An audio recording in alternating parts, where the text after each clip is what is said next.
Our vision is to become the worldwide leader in branded, location-based family entertainment. This is Merlin Entertainment's vision statement, where they are informing their customers where they aspire to be. Not only do they want their locations within the UK and Europe, but also they have a desire as a company to expand worldwide.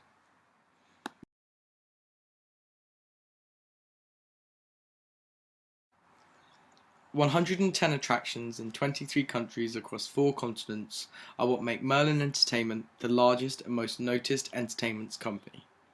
They are primarily an amusement company where they also aim to provide pleasure and enjoyment for their customers. By increasing their growth and hoping to build on additional sites to their name, this shows their devotion to constantly keep their returning customers in, all at the same time driving new customers to experience what they, as a company, have to offer."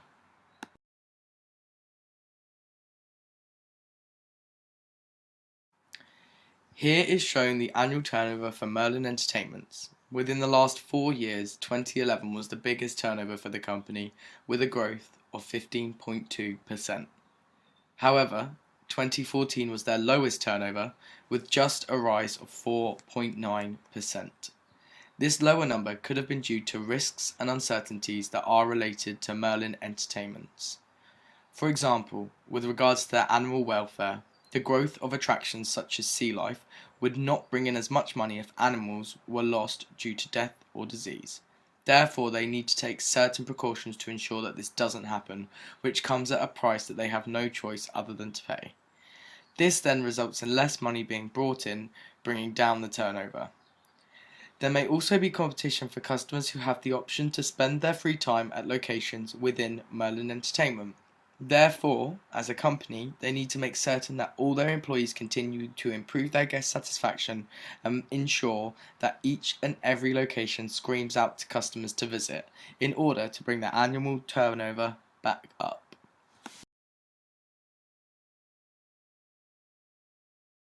Profit is the figure that is every company's goal. Therefore, it is first most important that Merlin Entertainment achieves the highest profit possible. On this slide, profit numbers are shown for the last 4 years. These numbers are shown in millions. From 2011 to 2012, the profit increased by an astonishing 88 million, and from 2013 to 2014, their profit increased by 36 million. Throughout the company and all their locations, they each have their own peak season. For example, Thorpe Parks being in the summer. However, they also have a different peak for sea life aquariums, as these are inside venues that are available all year round.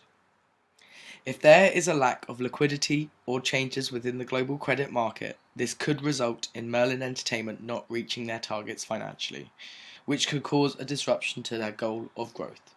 Their revenues aren't only measured in sterling, but in many different currencies such as the euro and US dollars. If the exchange rate is changed, this could potentially bring down their intake, so they can only hope that the rate would increase. In the case of decreasing, their main revenues could be affected. Again, this could potentially interfere with their intakes.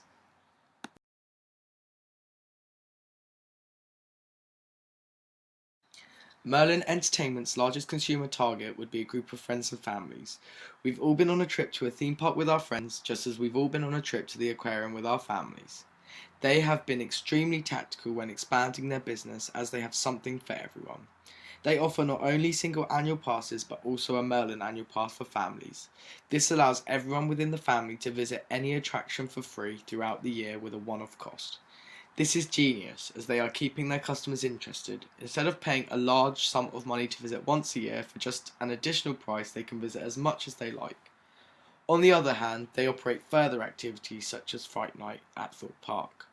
This is drawing attention to teenagers, where the park is open until late, and for the older teens they are able to purchase alcohol. The Madame Tussauds is a very popular site of theirs, intriguing families and groups of friends, where they can be captured in pictures with their favourite celebrities, well, at least a spitting image of their favourite celebrities. By offering many different attractions, they have the power to have a wider target consumer market.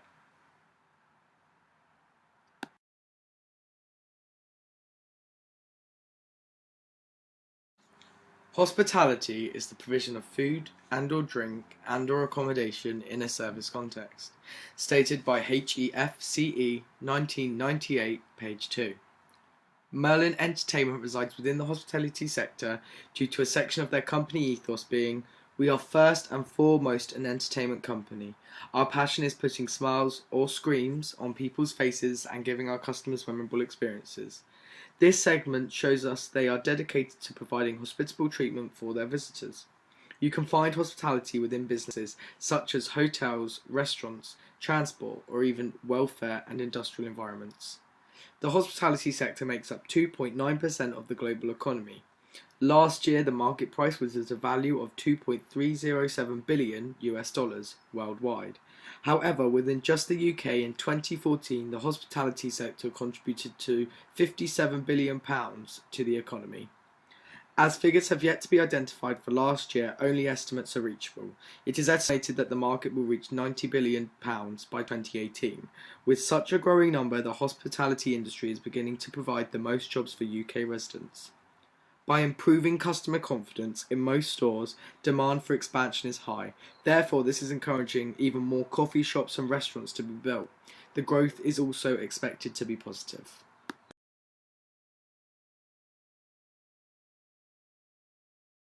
One of Merlin's technological drivers for change is their marketing of destinations. They have intended to maximize their marketing in order to drive more customers to their locations. For example, the Merlin Annual Pass, mentioned earlier, is one of their top promotions. They are also looking to use their developments in a site across many sites. Merlin has taken on Sydney Attraction Group. This allows them to build another Madame Tussauds in this location, creating more than one within their company.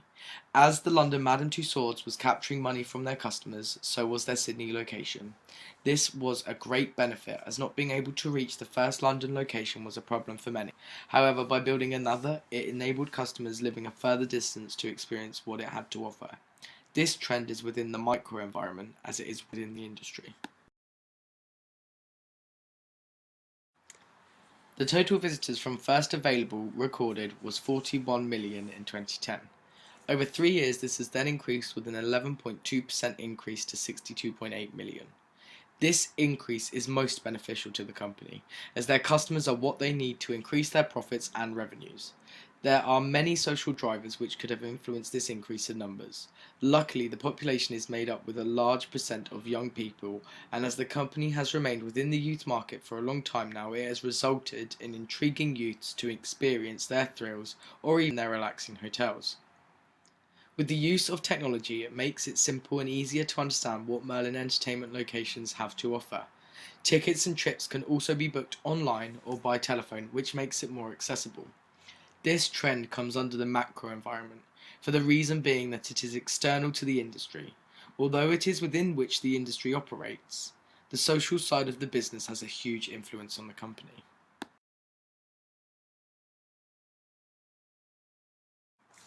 Merlin is looking to expand, introducing new locations to their business.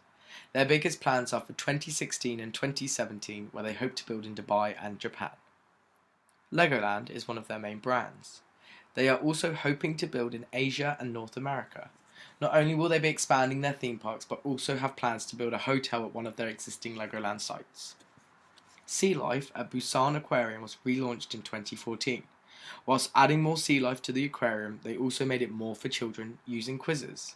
By doing this relaunch, it has hugely increased revenue just by their ticket prices, which consumers have also rated at a good value for money.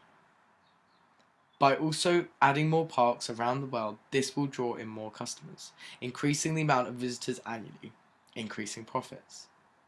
As their profits increase, it allows them to build even more sites, attracting more customers, and so it goes on. Building parks in areas of Europe that achieve exceptional weather is very tactical, as it allows the park to be open for longer, increasing customer numbers. However, as North America didn't receive great weather in the year of 2014, this wasn't beneficial to the company, as not as much money was brought in. If not so money has been brought in, then Merlin have to imply certain marketing plans which may cost more money that they can't afford due to a lack of profit. This would result in a low annual turnover and the business may decline.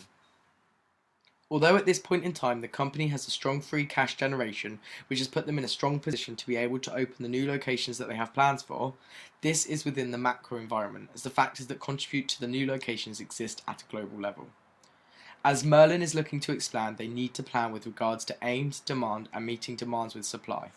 This will ensure that they're planning for the future efficiently. Merlin Magic Making is the part of Merlin Entertainments to find the business opportunities worldwide. They are responsible for creating plans for all the new attractions that the company is going to invest in, whether it's a new hotel, a theme park, or even the waxworks. They find the sites they want to build on and then purchase them. Recently, they have achieved their goal of securing 2 new sites in China. Other locations have been found and targeted too. However, they are still waiting to be accepted. Merlin Magic Making has not failed over the last 3 years to constantly keep the company moving forward. If they're not building another 230 wax sculptures, then they're moving groups of penguins to a newer and healthier location for them. They are always looking for ways to entice customers into experiencing some of their creations. There is always a repetition within the company which is building new locations. If the company didn't continue to expand and bring in newer and more thriving aspects to their sites, then their revenue and profit wouldn't be as high as it is. This aspect of the company exists within the micro environment, however also the internal environment. Merlin Magic Making is within the organisation and not only the industry. Therefore, no other company is going to have this aspect to their business. Again, this is a technological trend. They are in charge of the searching and purchasing of sites and products. This trend is related to the technological advances. The feedback that I received when doing the presentation on the National Aquarium has helped me to improve my assignment by working on key points that were noticed as weaknesses from both markers. Firstly, attention to detail was noted, where the overview of the business that I provided had missed some key points. This allowed me to work harder on my business overview of Merlin Entertainments, ensuring that every relevant point about their business was noted. I have added some figures into the overview to ensure my audience can understand not only through words, but get a sense of how big the business is. Micro and macro environments were also not clearly pointed out within my first presentation. Therefore, I have made sure that I mention with each of my 4 trends whether they fall within the macro or micro environment.